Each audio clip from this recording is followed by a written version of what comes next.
Welcome. You're listening to The Best of Investing. I'm your host, Edward Brown. My two co-hosts, Mark Hanf and Nam Phan, are off today, but we do have a special guest.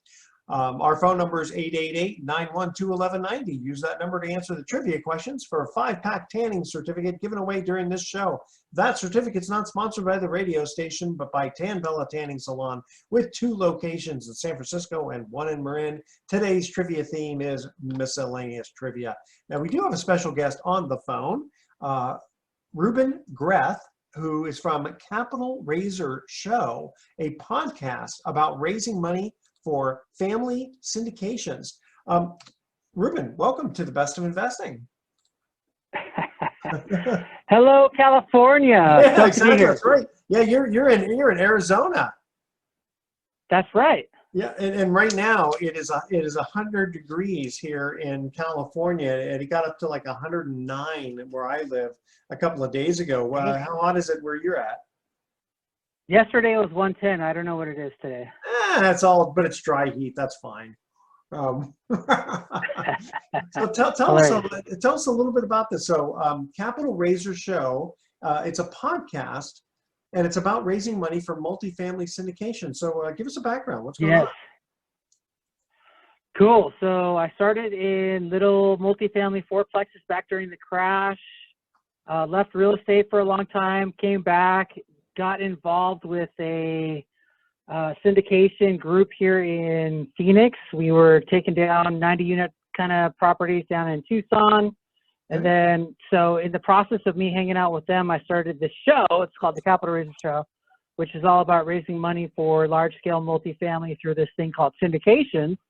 Okay. And then I realized after hanging out with a bunch of really brilliant people that were either capital raisers and or syndicators that I could probably have access to these deals across the country. So I left my company to go launch my own fund and partnered with a fund manager. And now we do build to rent subdivisions in the Southeast. And that's kind of where I'm at today. That's a super quick version. Yeah, no, but I get it. That's really pretty cool. Get linked up with someone and then go ahead and start a fund. Now the Capital Raiser Show is a podcast about raising money. It is. Do you usually use that podcast to basically pitch your products, your syndications? No, I do not. No. So the entire concept of the show was for me to learn. And even today, many years later, 3 years later, we just celebrated the 3-year anniversary of the show. I'm still learning from people, and it just gets more sophisticated, right? So like, what are fund structures and how do you raise from family offices, and what's the difference between raising from limited partners versus joint ventures versus co-GP versus fund to funds, and all these different structures, right? Family offices. So we just teach people. I'm not even a teacher. I just ask people that are smarter than me, like, how do you guys raise for this stuff? And, they tell me all about it. So who's your audience who listens generally to your podcast? So, yeah, it's the scaling multifamily syndicator, or in other words, not just somebody that invests with their own money, but somebody that raises money for large scale multifamily or commercial real estate properties. And the whole idea is just like, hey, how do you guys do this? Like, what are the best structures? When does it make sense to do this versus that? And, like, over time, I've learned how to hang out with the right people and then take down different, either large scale multifamily properties, which I think a lot of people, they're just like, oh, that's not possible. Only like super rich millionaire people kind of do that. And what I've realized, and probably what a lot of people that have been exposed to this space realize, is that these guys that take down these 150 unit properties or 400 or 500 unit properties, they're just dudes that you went to high school with. They're just a little bit more sophisticated, and they know a little bit of how to property manage and how to acquire properties. But what they may not know is how to legally raise capital, or maybe they do know that and they just need some help. And then that's kind of where I come in. So I try and give my 2 cents. Yeah, you got securities laws and all other kinds of stuff. But I'm kind of curious. How did you how do you promote your podcast? So we do organic podcast promotion, but a lot of it is just really posting videos. So I do a 40 to 45 minute video clip of somebody on my show, and then I condense it down to 2 minutes and then post that on LinkedIn, and people are just like, oh wow, like that guy's talking about buying large scale multifamily, let me get some more information, and then they tune into the show. So that's pretty much it. It's very organic. Yeah. I do pay for some paid promotion, I guess. So, but I don't do anything crazy. How many people generally listen to your podcast per week? Per week. Or per show? About 23,000. No, about 20,000, I think. Yeah, I think we're doing 80,000 a month right now. Well, how much does it cost to do that pay advertising to get that? It's not that expensive. It's like $220 a month. Wow, that's amazing. Because we just have this radio show, and we just sort of let it organically, fill in the radio time on the air. Because people actually, it's not just a podcast; it's actually on the radio, so people listening in their. To be honest, I don't really care about the number of people that listen. It's more about just like the few people that are actual investors that I could potentially work with that I care about. Of course. Yeah, because you could have a million people listening, but if nobody's invested, I know, right? That's so, hey, I think you get it. Ruben, stay with us. We're going to cut to our first commercial break. We're talking miscellaneous trivia here, and again, just a reminder, if you know the answer, don't say anything until we get back from the break. All right, first trivia question. In nautical terms, what does starboard mean? Call 888-912-1190. First caller with the correct answer is going to win that tanning certificate. Stay with us. You're listening to The Best of Investing. Don't touch that dial. We're going to be right back. Welcome back to The Best of Investing. I'm Edward Brown, along with my special guest, Ruben Greth from the podcast show, Capital Raiser Show. All right, first trivia question was, in nautical terms, what does starboard mean? Ruben, you know the answer? That's the front of the ship, I believe. Actually, it's the right-hand side of the ship is starboard. Yeah, you're close. You had one of four choices on that. That's okay. All right. So tell us the various syndications, because you're mostly involved with commercial, with multifamily. I know there's Reg D funds, and there's syndications, limited partnerships, LLCs, such a. Wow, you're educated on this. Oh my gosh, I used to have my securities license back in the 80s. And how about that? I've been around quite a bit, and done real estate for 30-something years. So yeah, I'm kind of familiar. And it's funny because one of the things that you were mentioning, and gosh darn, I got to remember now what it was in the last segment. And I was thinking, there's like one preference over another. With the partnerships and stuff. You're talking about 506C versus 506C. All right, so let me break it down real quick. All right, so when you're raising capital, typically you are treated like a company, like a Coca-Cola, like a stock company. And in order for you to raise capital for real estate, typically you don't want to be treated like a company. So you file for an exemption so that you are not treated like a company.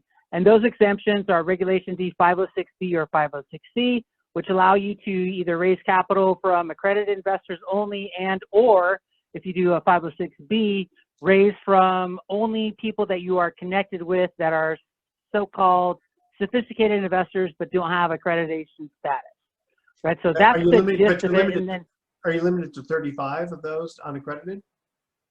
I can't remember what the number is. That sounds right. I think it's 99 or unlimited, accredited, but only so much sophisticated or something like that. I don't really pay too much attention to that because those numbers are usually not crossed too typically. Usually it's just like 10 or 15 guys, or maybe if it's so what we do, we only spend time in the 506C space, which allows us to invest with accredited people that, we're allowed to advertise. So, right. So I can talk about it on a podcast. I can talk about this. Like I can tell you about my, built to rent subdivisions that I'm doing in Louisiana without any typical problems because we only accept accredited investors. And,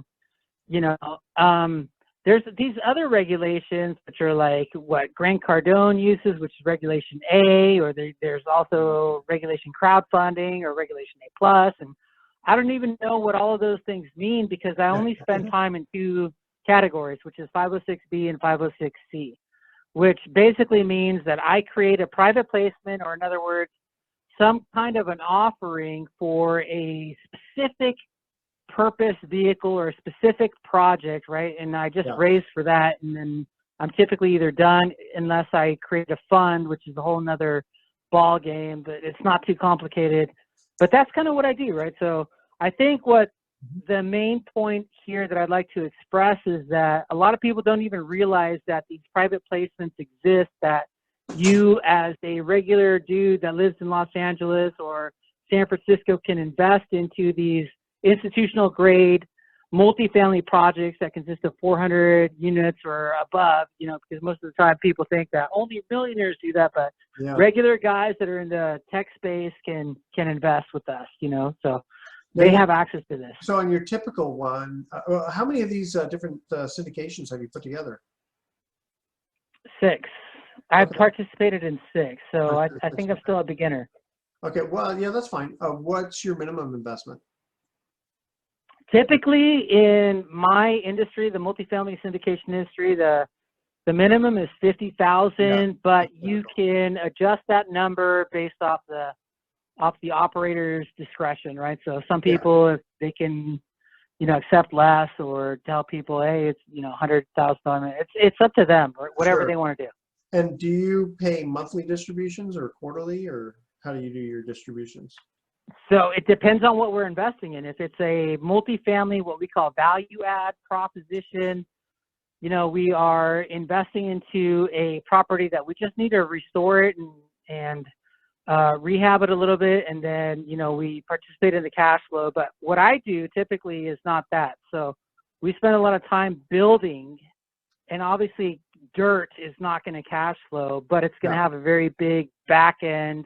It's a little bit of a different risk profile, but at the end, when the entire subdivision is built out, then you profit in those kind of larger amounts of money, but it's a little bit riskier.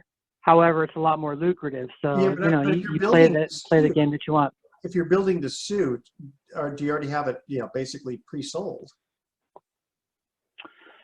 So I think a lot of people, when they think of building houses, they think of selling them off to retail buyers. But the reality is, what we do is there's all these really large institutions and hedge funds and REITs and these guys that buy our entire subdivisions once they're built and rented and stabilized. So let's say that, you know, on one of our projects, we build 100 houses, we tenant occupy it, and then we sell the entire rented out subdivision to one particular buyer, and then we're done, right? So we don't sell them off to single retail buyers. What kind of cap rates are you selling at right now? I have no idea. So we don't really pay attention to that. Really? And even in the multifamily space, you know. So here's what I can tell you, right? So we are building these things at about 160,000 per unit. So on our first project, we're building 100 of them, so it's going to cost $16 million. Okay. And we expect to sell this thing for a 2x equity multiple, or in other words, we're basically going to double our investors' money in about 3 to 5 years. So we don't really care about what the cap rate is. I think it's a little bit lower than normal. So multifamily typically sells at a high 4 cap rate anywhere across the country. Well, that's low the thing, 4s, maybe high 3s in California. Yeah, buyer's gonna pay attention to that, because when the institution's buying it, they got to build. Yeah, they do. They do. So I get it, right? So I understand your question. And hey, Ruben, I gotta cut to a break here. Let's do it. Let's do it. Okay, what was the name of the play President Lincoln was watching when John Wilkes Booth shot him? Call 888-912-1190. First caller with the correct answer is going to win that tanning certificate. What was the name of the play President Lincoln was watching when John Wilkes Booth shot him? All right, stay with us. Best of Investing. We'll be right back. Welcome back to the Best of Investing one more time. I'm Edward Brown, your host, along with my special guest, Ruben Greth. Let's see. The second trivia question was, what was the name of the play President Lincoln was watching when John Wilkes Booth shot him? Any idea? I don't know the answer to that, but I don't know that John Wilkes Booth shot him either. Oh, okay, conspiracy theorist. All right. Well, that's possible. Let's see here. Our American cousin. There used to be this joke going around. Other than that, Mrs. Lincoln, how was the play? Kind of a little bit of a crass joke. But anyway, so Ruben, you put together syndications for multifamily. But then also you have a podcast, and so you invite different operators basically to come on the show. That's what we call them: operators, sponsors, GPs. They have the same name, principal, owners. It's all the same person, right? Now, how do you reach out? How do you reach out to how do you find those guys? They come to me. I don't really seek them out too much anymore. It's kind of frustrating, right? So I have 25 episodes in queue right now, and they won't be released for another 4 months.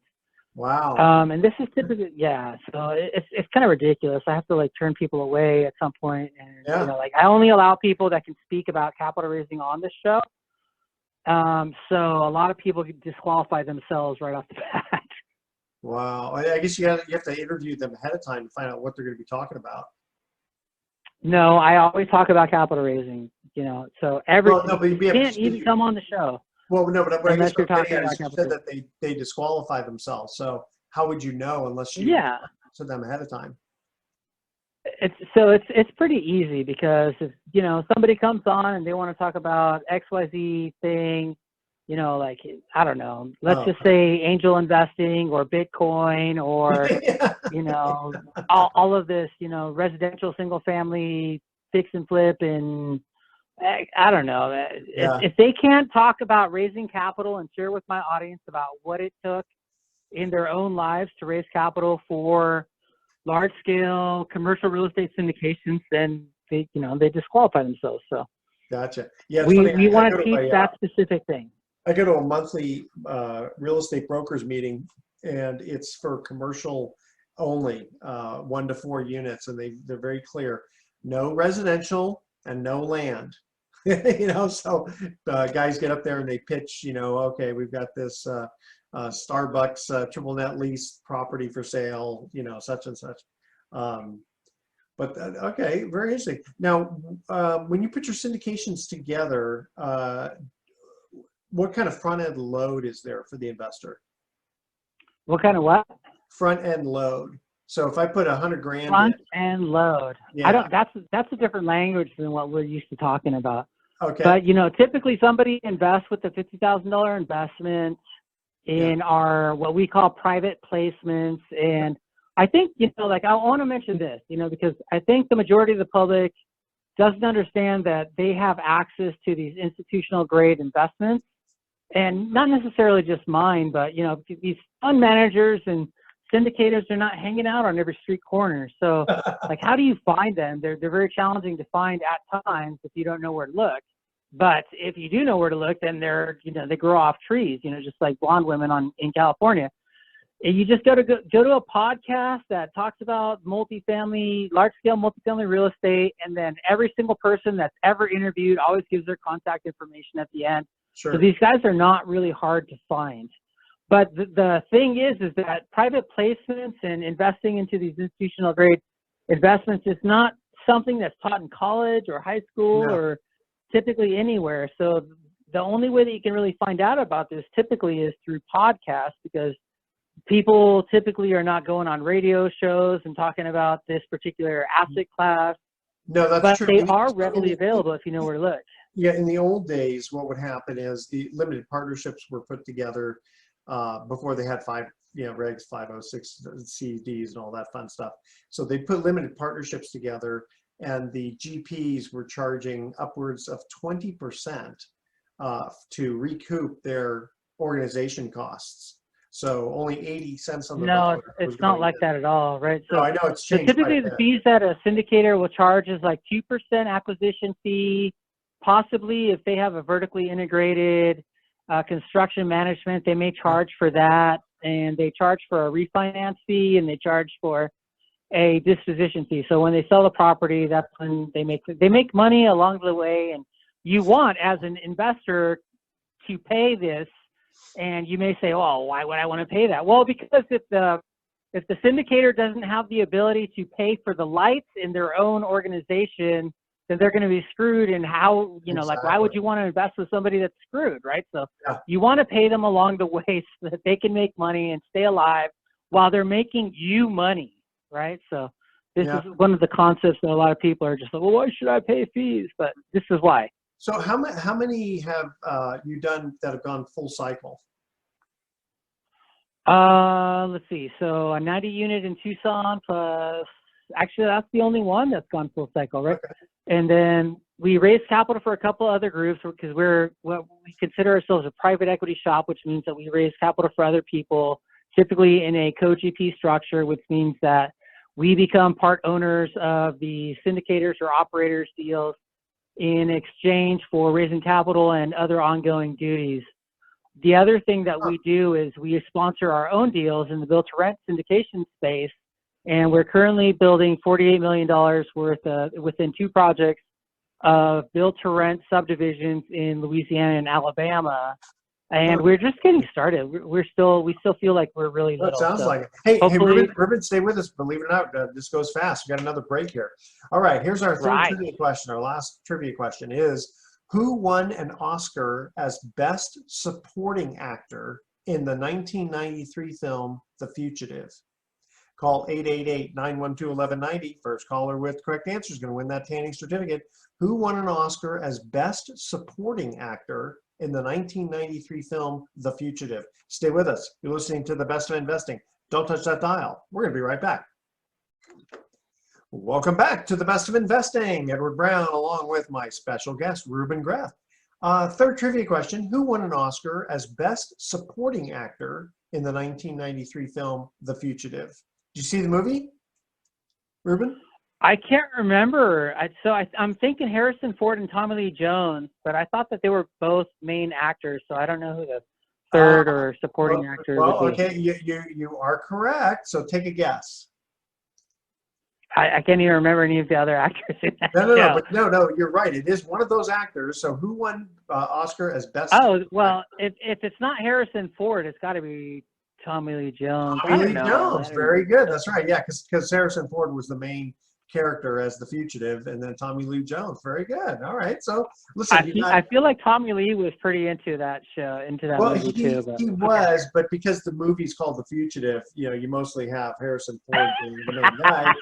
And the thing is, okay, you went 1 out of 3, and that, although that doesn't sound good, that'll get you into the Baseball Hall of Fame, hitting 333, right? I suppose, right. You only need to hit like 3 out of 10 in order to get into that Hall of Fame. Hey, Ruben, we had forgotten to let the audience know how to get a hold of you if they wanted more information about your podcast. Go ahead. All right. So first of all, if you're interested in being an active investor, in other words, you learning how to raise capital, then you should find me at the Capital Raiser Show.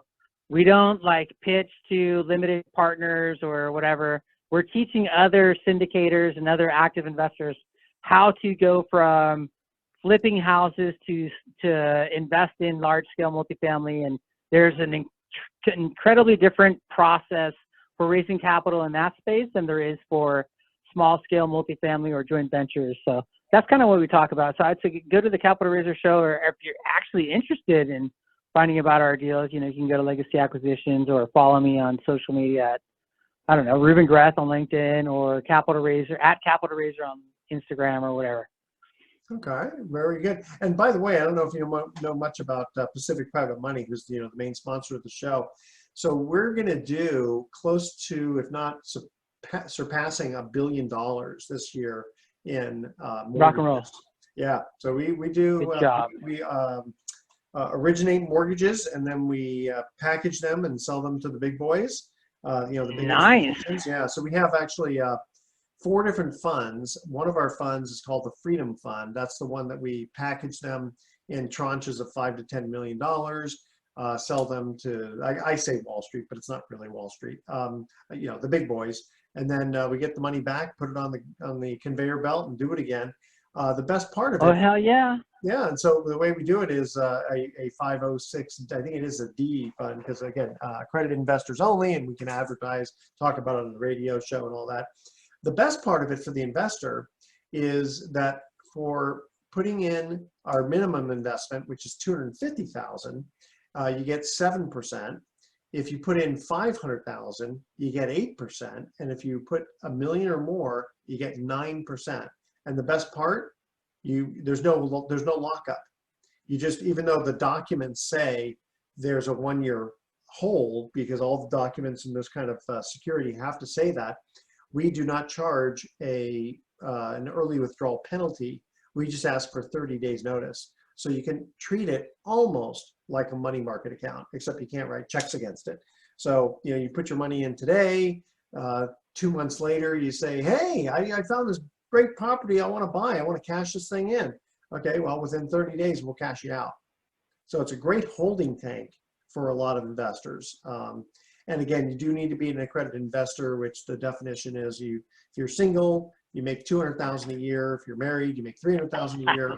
Or you have a net worth exclusive of your home of $1 million. Here's the funny thing about that exclusion. If you were to pay off your house, let's say your house is worth $1.5 million and you have $1 million sitting in the bank and you pay it off, suddenly, and you're left with no money, you're not accredited. But if you have $1.5 million house that you owe $1 million, but you've got $1 million sitting in the bank, suddenly you're an accredited investor. Isn't that weird? Talk to a tax advisor about that, because I would debate that a little bit. Well, no, I'm just saying the definition is exclusive of your home. And so you're not allowed to consider the equity in the house. Gotcha. That's the only reason. So it's kind of a weird, you don't want to really tell anybody, go ahead and borrow money just to go ahead, or don't pay off your house just for that. But anyway, but people invest with us, invest a lot more than the minimum. But we have total of 4 different funds. One of them is our Southwest fund. Minimum investment's only 50,000, and that one we're buying discounted notes, primarily in the state of Texas, and investors are getting a net yield of 7.5%. Same thing, no lockup. So you guys have a debt fund, is that correct? Correct. Yeah, all of our funds are debt funds. That's awesome. Yeah, I love debt funds. Yeah, and when you guys are the ones that lend me money half of the time. Well, yeah. Well, hey, I tell you, one of them is a construction loan fund designed strictly to go right into your field there. Of course, you probably don't need us, because you can borrow money at the bank pretty cheap, can't you? Cheaply. It depends. I don't know. I think it depends on what your liquidity is and like what your asset sheet looks like, right? So like if the bigger the asset sheet is, the better the loan product. Sure. But now, I think we typically let me ask you something. When you do your syndications, do you use any debt, or are you doing all cash? No. Why would we ever use all cash? So we typically raise equity and leverage as much as we can. So in the construction space, that could be a bridge loan. It could be a construction loan. It depends on which phase that we're doing. Are we entitling the land? Are we buying the land? Are we doing vertical building on the land? Which phase are we? It's going to be a different product each time. And then once we build the entire thing, then what kind of product do we have? It's typically going to be some kind of long-term debt, depending on how long we want to hold it. So there's a lot of different lending products, but we don't get too complicated. You can go into all these different Fannie Mae and Freddie Mac, and bridge to long-term debt conversions and all this stuff. And we keep it pretty simple, right? So we just work with small banks, and they typically are. I think we typically work with a company called Arbor, and they've been pretty good to us. But sometimes it can be challenging because things change. Supply chain, it can move, right? So what's the price of lumber? That can change. Oh my gosh! All of a sudden the bank is just like, quite a lot. Hey, we need more reserves than we did 6 months ago. So it's very challenging. It's a very unstable product, in terms of the lending, what people will give you over long terms of time. If you have a big enough balance sheet, though, you're pretty much okay. And we don't. I would consider ourselves smaller investors, even though it sounds crazy, right? So we're building $48 million worth of product, and, we consider ourselves smaller guys. But at some point, like in 18 or 24 months, that number may be 200 million. So Yeah. at that point, come back and talk to me. Yeah, no, exactly. I mean, right now when you're doing, can you get 75% loan to value on a construction project? I think they call it loan to cost, actually. Loan to cost, And yeah. so here's something that you were talking about earlier, man. Like I want to explain very succinctly that, like, my Okay, job hey, Ruben, in my team. Ruben, Yeah. explain that when we get back. We got a short break, and we'll be right back. Sweet. Don't touch that dial. Best of Investing will be back with some closing comments too. Welcome back to the Best of Investing. Last time for today, I'm Edward Brown, your host, along with my special guest, Ruben Greth. So, Ruben, go ahead and finish off your statement. Yeah, I wanted to mention in single family, you can typically do stuff by yourself. In large scale multifamily or in development of subdivisions, it's a team sport. So I don't want to be like, hey, I know cap rates, I know lending, I know how to build, I know how to acquire. I don't know any of that stuff, honestly. Like, my job is to meet people and bring them on board, and then introduce them to the people that are very good at what they do, and stay in my lane. So these guys are very good at acquiring property. They're very good at developing property. And these guys are two different teams. And then we got the capital acquisitions team, which is also a GP, which means that they have ongoing board of advisory duties and managing investor relations. Yeah. But like, we can't do every single piece of a syndication, all of us, every single part of it. Right. So this is what makes multifamily very sexy, is that there's multiple people that do one little piece, and I stay in my lane, man. So I'm not the cap rate guy. I'm not the lending guy. I'm not the key principal that provides the liquidity, right? So I just do my thing, right, which is just meet people, which are typically capital raising partners and capital allocators, and introduce them into our funds and or co-GP structures. And that's my duty, and that's all that I focus on. So all this other stuff, like, if you're curious about it, I turn it over to the people that know more than I do. Well, a lot of times you have to get the attorneys involved too. But I just found it very fascinating that you have this podcast that's strictly for raising money, and it's for people who are in the business. It's a whole different concept, right? It so really is. The acquiring of real estate is very different than the acquiring of capital for real estate. They're almost two different businesses. No, you're absolutely right. Again, Ruben, why don't you give out your information if you have people who are looking to raise money and listen to your show? Yeah, just find me at capitalraisershow.com or find me on LinkedIn if you want to hang out. All right, very good. And again, for more information on Pacific Private Money, you can check them out at pacificprivatemoney.com. 4 different funds. We have our main legacy fund, which does typical hard money real estate loans. We got our Southwest fund, which buys discounted mortgages, primarily in the state of Texas, but we're expanding out of there. We have our construction loan fund called North Star. And then we've got our Freedom Fund, which is almost like a money market account. Minimum investment, though, again, is $250,000. In fact, it's funny, I had one guy who wanted to put $1 million in to get the 9%. And after we talked and he met me in person, he decided, yeah, I think this is for me. He had checked us out, and he wrote a check for $3 million. And then about less than a week later, he said, you know what? Let me add another $1 million to that. Wow. Yeah. I go, awesome. Wow. Okay. Even before he got his first check. So I like the trust, but man, I'd love to hear about the way that you educate and nurture your audience on this particular debt fund structure, man. Sounds pretty cool, man. Right. So, and you probably take money from funds too, because it sounds like you have multiple tiers. Oh, I know that. You know what? You reminded me. 7, 8, 9%. So Ruben, the thing is that one of the problems we found with an old fund before doing a fund to funds is you get these K1s, and it takes so long, and especially if they're in other states, that your K1s don't come out to your investors until, if you're lucky, the middle of April. And so doing a fund to funds is quite a challenge. Hey, by the way, you know what? We've got to cut out. I want you to here's our thoughts for the day. If you like dad jokes, these are along those lines. So why did the pig stop sunbathing? He was baking in the sun. Wow. Ah, I like that one. Okay. And what health issue did the golfer have? An iron deficiency. All right. Tune in next week to The Best of Investing. We're going to be giving away more free prizes for answering trivia questions. Thanks for listening. On behalf of our team, I'm Edward Brown, wishing you the best of investing. So long.